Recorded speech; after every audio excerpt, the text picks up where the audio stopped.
Nós celebramos o 18º domingo do tempo comum e a palavra de Deus tem uma mensagem para cada um de nós. Sabe que muitas vezes o sentido exato de homilia a gente perde um pouco. Por exemplo, a homilia tem de 3 ou 4 dimensões. Tem a dimensão exegética. O que significa isso? É explicar o texto, os elementos bíblicos, aquilo para trazer para nós de maneira correta o que o texto tem para dizer. Dessa primeira reflexão bíblica, normalmente tem uma referência teológica, tem temas teológicos que saem do próprio texto. Hoje, vamos supor, podemos dizer que tem um tema de teologia moral, porque fala da vaidade, ou seja, dos vícios que se opõem propriamente à virtude.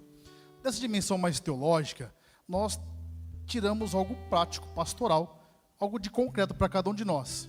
Mas, se fôssemos precisar o sentido próprio da homilia, ela é a atualização do diálogo com Deus, com o seu povo. Ou seja, Deus trouxe você aqui para falar com você. Com você e comigo também. O Padre é o primeiro a falar, então tá ouvindo primeiramente. Por que é importante fazer isso? Quantas vezes você, estando aqui na missa, seja aqui comigo, ou com outro padre, ou em outra paróquia, você fala assim, nossa, eu acho que tal pessoa precisava ouvir isso. Quem já pensou isso, levanta a mão. Vamos tomar vergonha na cara, gente? A gente pensa assim. A gente tem que pensar que é para nós, para cada um de nós. Fala assim, eu sei que é para mim, Senhor. Pode mandar a pancada. É para todos nós, gente. Nós precisamos nos encontrar nessa palavra para que de fato tenha mudança concreta na vida da gente. E hoje, quando se fala da vaidade, nós olhamos, por exemplo, a primeira leitura de Eclesiastes e vemos um homem aqui que está frustrado quando vê o desfecho da sua vida. E quando se fala de vaidade, nós precisamos entender o que é vaidade. Normalmente a gente entende que vaidade é a condição daquele que se cuida demais, é verdade? Você fala, se eu falo assim, fulano ou fulano é vaidoso, é vaidosa, o que você lembra? Alguém bem vestido, bem arrumado, asseado, até com certo exagero. Isso também, mas você sabe que a vaidade não se define pela aparência dela, mas pela procura da pessoa nas coisas. Só para dar um exemplo. Se cuidar é errado, sim ou não? Claro que não. Se vestir bem é errado? Andar bonito é errado? Tem gente que não tem como, tem que andar arrumado, só bonito não fica, mas andar arrumado tem que andar. O problema da vaidade é quando eu prendo o meu coração a isso. É por isso que a definição de vaidade, ela vem do latim vanitas, que tem um paralelo com o vento, aquele que é fugaz, que passa, efêmero. É você prender o seu coração a tudo aquilo que é fugaz, efêmero e frívolo. Por extensão, vaidade é se prender a qualquer realidade material que nós temos, porque a matéria deteriora, ela passa ou não passa? É assim que funciona. Portanto, hoje, entenda uma coisa, a vaidade visita o coração de cada um de nós. Ninguém aqui passa despercebido. Todos nós temos a tentação de encontrar nas coisas, nas circunstâncias, naquilo que é palpável um caminho de realização. É por isso que, talvez, não olhar a vaidade de hoje de maneira caricata, mas se pergunta, qual que é a minha vaidade? Qual que é a inclinação que eu tenho para a vaidade? É para se perguntar, gente. Às vezes a vaidade não está numa roupa bem vestida, no que se veste, às vezes está no que se come, no prestígio que se quer. A pessoa que vive em função disso. É por isso que os santos, gente, são fantásticos. Tanto o Santo Agostinho quanto o Santo Tomás de Aquino diziam que a vaidade é uma confusão de propósito. O ser humano que devia se dirigir primeiramente às realidades espirituais, ele se detém nas materiais, por exemplo, uma vida abaixo da vocação alta que ele recebeu. E quando olhamos para esse personagem da primeira leitura, você imagina uma coisa, gente, é alguém que construiu muita coisa. Se você ler o livro todo, Eclesiastes, se trata de alguém muito rico, que teve muitos bens, tudo que você imaginar, você imagina em grandiosidade, foi o que ele teve. Só que ele chega num momento, ele começa a olhar para aquilo que ele produziu, ele não se enxerga mais naquilo que ele produziu. Tem até bastante coisa, você vê que ele não reclama de alimentação, não reclama de nenhuma precariedade, mas ele não se enxerga mais naquilo. Você percebeu que, ao longo do tempo, aquele ânimo que nós tínhamos, como começamos qualquer coisa, ele vai se acabando, vai perdendo o brilho. Por exemplo, lembra lá seu primeiro emprego? Lembra? Você dava a vida para ganhar aquele dinheirinho, dava ou não dava? E se esforçava, aquele valor era, hoje está trabalhando, chega uma hora que a vida vai nos desiludindo, ela vai nos fazendo para a realidade. O que vai acontecendo? Você vai percebendo que não existe almoço grátis, é verdade? O povo que sai de casa fala, nossa, eu não vejo a hora de fazer 18 anos para ir embora. Vai para você ver. Vai. Uma experiência boa, você vai ver que não tem a comidinha da mamãe, amém? Você comprava aquele caderno caro quando era você, quando era o pai e a mãe, agora você compra o mais baratinho. Eu comprava quando chegava o primeiro dia de aula, que era mais barato, que era o que sobrou, os refugão mesmo, 10 conto, pegava o caderno para o seminário. Agora, a gente vai se desiludindo. Você vai percebendo que aquela pessoa nos trabalhos que você confiou, não é aquelas coisas, na verdade. Você vai percebendo que todo mundo do que se aproxima de você, nem todos estão interessados em você mesmo, mas no que você tem, que você pode oferecer. Você vai descobrindo que tem uma palavra que ela é boa para quando nós utilizamos as coisas, mas é muito ruim quando aplicamos as pessoas, que chama utilidade. Tem pessoa, não se engane, que só está na sua vida por aquilo que você oferece. O dia que você não oferecer mais, que você não tiver mais, vai todo mundo embora, inclusive gente muito perto de você. Essa é a realidade. Então chega um momento que você vai percebendo que essas coisas não têm consistência. E outra coisa, você imagina a tristeza desse homem, ele viu, produziu muita coisa, aí ele vê os filhos dele passando, chegando, ele olha aquelas crianças, aquela vontade de viver. Quem é pai e mãe hoje? Levanta a mão. Pode baixar. Não vai contar para o seu filho não, mas você olha para o seu filho assim, você fala, se eu for hoje, ele vai tocar as coisas? Você bota fé? Até a mãe que bota ali, ó. Vi 3 estão fazendo assim, ó. A maioria está assim, ó. Aí você fala, produzir tanto. Essa é a sensação. Não estou falando mal da sua família, não. Isso é uma constatação, não é? Ó, a geração nossa hoje, dos jovens, eles não têm uma preocupação com o futuro. Você percebeu? Se eles recebem algo, se não sabe o que for, eles gastam tudo, porque quem está bancando por trás Essa é a geração nossa, gente. É uma geração do instantâneo. É uma geração que não, se por um lado nós temos aqui alguém frustrado por tudo que produziu, nós temos uma geração inconsequente que não consegue pensar em processo. E sabe por que eu estou dizendo tudo isso? Porque por mais próspera que seja a sua vida, por melhor que ela seja materialmente, talvez você tenha uma família linda, filhos maravilhosos, um bom emprego, você ganha bem, você tem dinheiro no banco, você consegue viajar, você vive tudo aquilo que o ser humano, no geral, preza para ter. Mas talvez hoje você não entende porque você olha para você mesmo e não vê sentido nas coisas. Você talvez não entende porque falta algo e você não consegue dizer o nome dessa falta. Tem uma angústia que ela não tem um objeto, um vazio que não sabe para onde procurar. Aí a gente vai caminhando dessa maneira porque não entendemos uma coisa. Resolver a vaidade, a ganância, não está em você dispor dos seus bens materiais ou entregá-los às pessoas. Tá, você voltar para dentro de você e perceber o que de fato tem valor na vida. Porque quando se fala em dinheiro, você sabia que a palavra dinheiro, o termo, ele aparece muitas vezes nas escrituras, inclusive mais que termos de pessoas como salvação, sabia disso? Não porque ele seja mais importante, sabemos que não.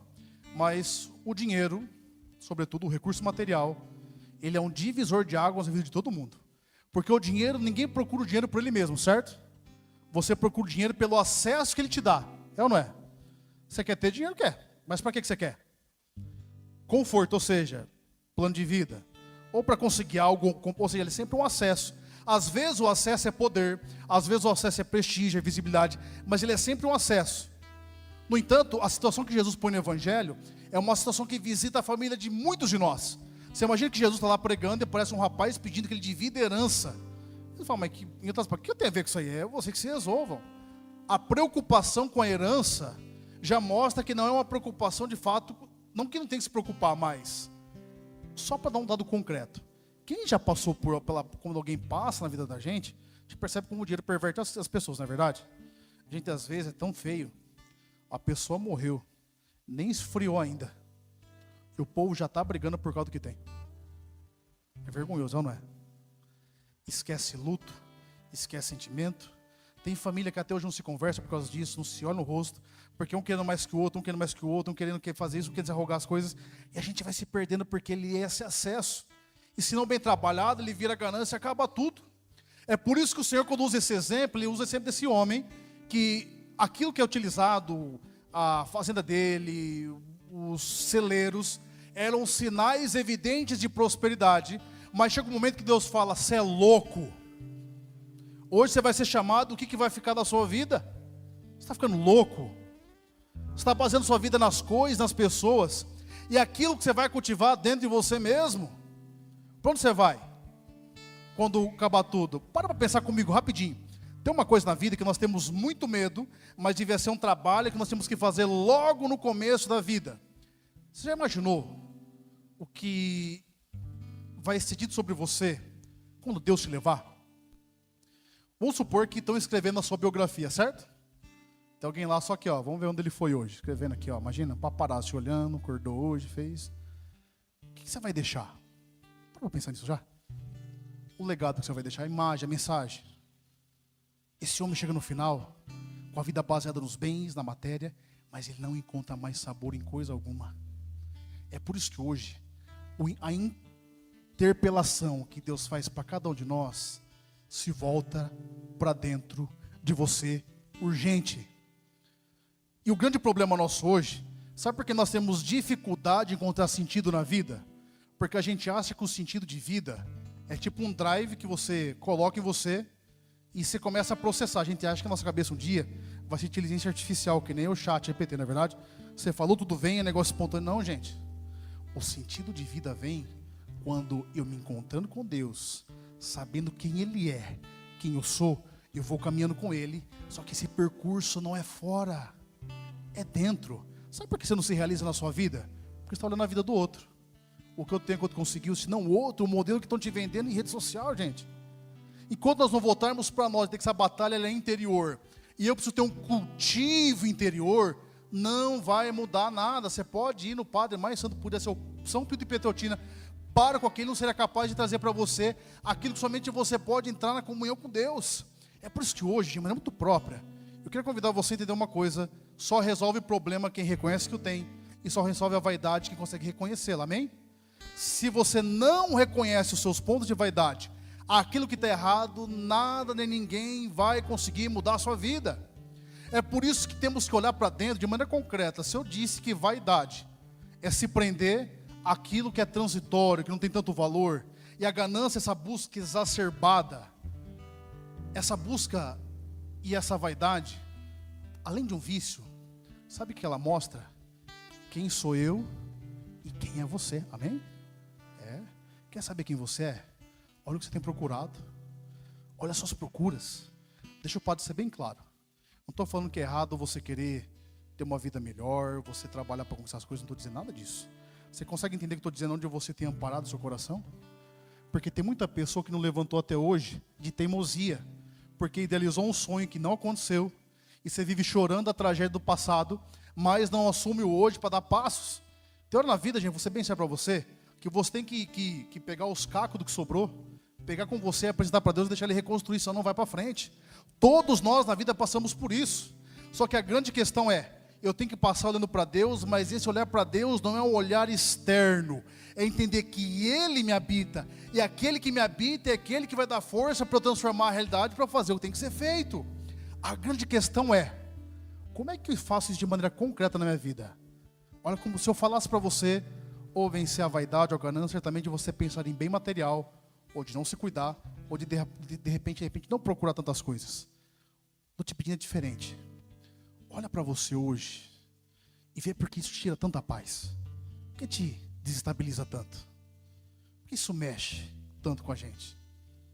Será que a gente conhece mesmo o que a gente é? Você percebeu que talvez você está aqui hoje, mas já está vivendo automático? Você percebeu que a gente reza para Deus, acredita nele, mas ele já não faz parte da nossa agenda? Você percebeu que às vezes as crianças têm horário para tudo, os seus filhos? Para esporte, idioma, e tem que fazer mesmo. Mas será que ele sabe que tem um horário que é para estar com Deus? Deixa eu dizer uma coisa. O fato de você estar fisicamente na igreja não significa necessariamente que você está vivendo o que ela espera de você. A palavra de Deus ela é comunicada a todos. É a aplicação dela que vai trazer resultado concreto para a minha vida. E muitas coisas não aconteceram ainda em nossa vida, porque nós continuamos barganhando o princípio, barganhando o propósito com Deus. Hoje é o dia que Deus quer quebrar o que tem que ser quebrado, para transformar o que tem que ser transformado.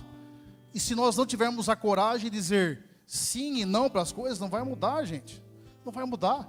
Eu preciso me olhar com verdade hoje, saber que Deus está interessado na minha mudança, na minha transformação. Mas tal como diz a segunda leitura, eu tenho que entender onde está a minha vida. Vocês prestaram atenção na segunda leitura? Vai dizer que nós morremos e a nossa vida está onde? Escondida em Deus, em Cristo. Então procura ela. Você está procurando onde?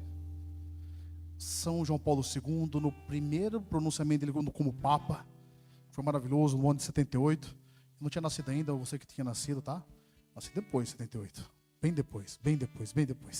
Né?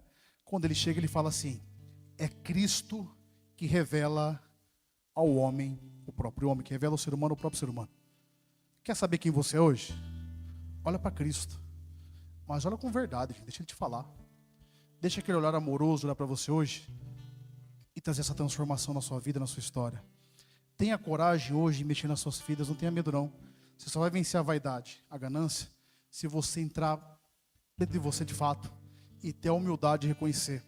Talvez hoje, eu sei que falando disso, muitas pessoas vivem a escuridão de uma vida financeira com dificuldade. Talvez sua família não está como você esperava.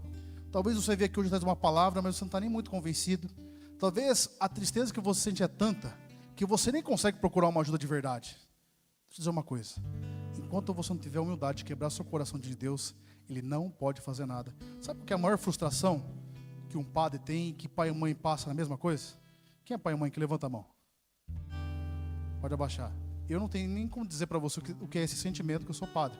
Por mais que o padre tenha uma paternidade espiritual, pai ou uma mãe é um negócio que muda completamente a existência de uma pessoa, não é verdade? Quem é pai e mãe sabe. Você era uma pessoa antes e depois. A pessoa pode ser a pessoa mais torta do mundo, mas quando ela se torna pai ou mãe, muda muita coisa na vida. A não ser umas exceções que a gente vê por aí, que hoje tá diferente. Mas o maior drama do pai e de uma mãe, vão concordar comigo, é você não conseguir fazer o bem que você acha que seu filho tem que fazer. Você vê o caminho certo, você vê o que tem que ser feito, ele continua dando cabeçada aqui, ó. Aí você sofre. E pode uma coisa? Não tem jeito, gente. Sabe por quê? Nem Deus, que é Deus, mexe na liberdade humana nossa. Nem Deus mexe. Continua rezando, continua fazendo, é claro, não estou falando para você parar. Estou dizendo uma coisa. Se você não disser sim a Deus hoje, ou depois, ou quando você puder, somente você pode fazer isso. Então, para que guardar isso no coração? Quanta gente aqui carrega tanto pensamento, coisa ruim na cabeça e acha que é pior que as pessoas, aí você não fala, aí você vai criando o seu próprio inferno. Gente, quantos pensamentos as pessoas, pensamento ruim passam hoje? Desculpa o que o padre vai dizer, só para explicar, quando eu disse que o fato de você estar aqui não significa que de verdade você está seguindo, é porque você pode estar aqui de corpo presente e não está vivendo. E o fato de estar na igreja, de pessoa física, e não voltar ao coração, não significa que está isento de todos os males, não. Deixa eu contar uma coisa muito dolorosa para vocês hoje. Você sabia que ano passado 48 padres se suicidaram? Sabia disso? Não se divulga isso. Tem noção disso? Sabe por quê, gente? Tem problema que é coisa de gente. Por que eu estou mexendo nessa ferida hoje? Não deixa esse pensamento ruim te guiar, não. Às vezes o que você está pensando, basta você conversar com alguém, falar o que está no seu coração. E é voltando para você que você vai descobrir tanto a sua vaidade quanto o que está te fazendo perder. Muitas pessoas vivem infernos que nós não sabemos que estão vivendo. Porque nós vivemos no mundo baseado em aparência. Eu tenho que parecer forte, eu tenho que ser forte, eu não posso dar o contrário, quando na verdade a gente vai se deteriorando por dentro. Tenha coragem de resolver seu problema hoje. Enquanto você não ajustar os ponteiros da sua vida com Deus, não vai mudar, gente. Não vai mudar. Desculpa dizer. Você pode rezar com o Frei Gilson 72 quaresmas, mas se você não olhar para dentro de você e falar, eu tenho que mudar de vida, eu vou virar chave, eu vou resolver, eu vou seguir adiante, não vai. Mas vamos dizer uma notícia boa? A bondade de Deus vai te acompanhar em todo tempo.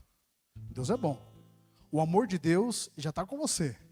Mas se você se entregar a Ele, a bondade dEle vai te perseguir, tal como nós vamos cantar daqui a pouco. Ele é um Deus bom, um Deus fiel, é um Deus recompensador, mas Ele precisa do nosso sim.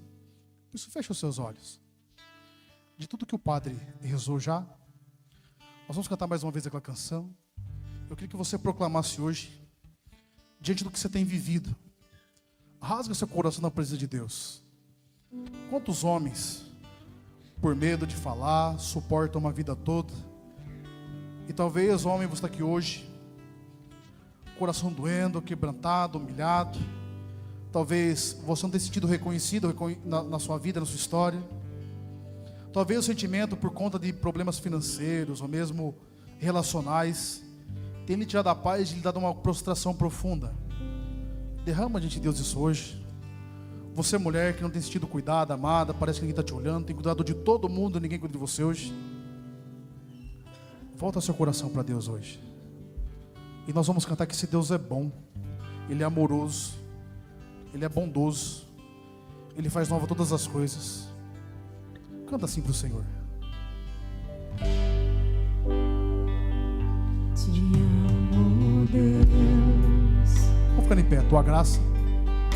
Tua graça nunca falha. Proclama isso todos os dias. Todos os dias.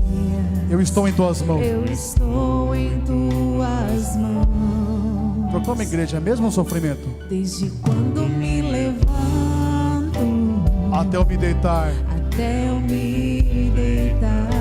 Eu cantarei. Eu cantarei da bondade. Da bondade de Deus.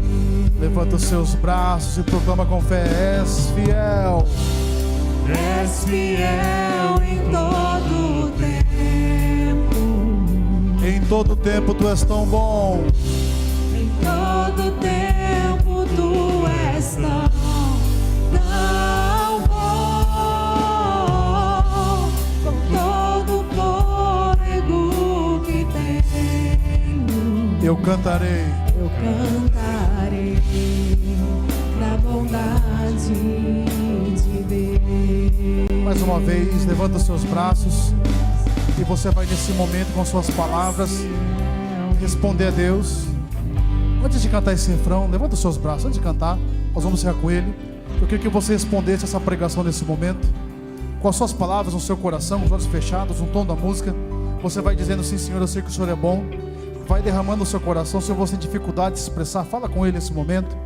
Fala mesmo se o seu problema for uma questão financeira, pessoal, familiar, talvez uma enfermidade tenha te visitado. Eu quero que você vai colocando isso, que nós vamos cantar esse refrão de novo, proclamando que Ele é bom o tempo todo, Ele é bom. Mesmo que você não enxergue, fala: Senhor, eu sei que o Senhor é bom, mesmo quando eu não veja, mesmo quando eu não sinta, porque eu sei que o Senhor tem me conduzido, eu sei que o Senhor é um Deus provedor. Você que está aqui hoje, que não tem se sentido olhado e olhada por Deus, amado e amada, vai falando para Ele: sim, Senhor, eu derramo o meu coração na sua presença. Vai derramando, vai derramando, vai derramando. O Senhor libera a graça conforme nós vamos nos abrindo.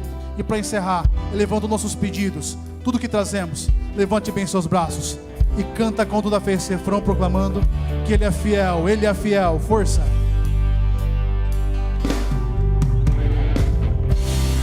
És fiel em todo o tempo. Em todo tempo tu és tão bom. Em todo tempo tu és tão bom. Com todo o fôlego que tenho, cantarei da bondade de Deus.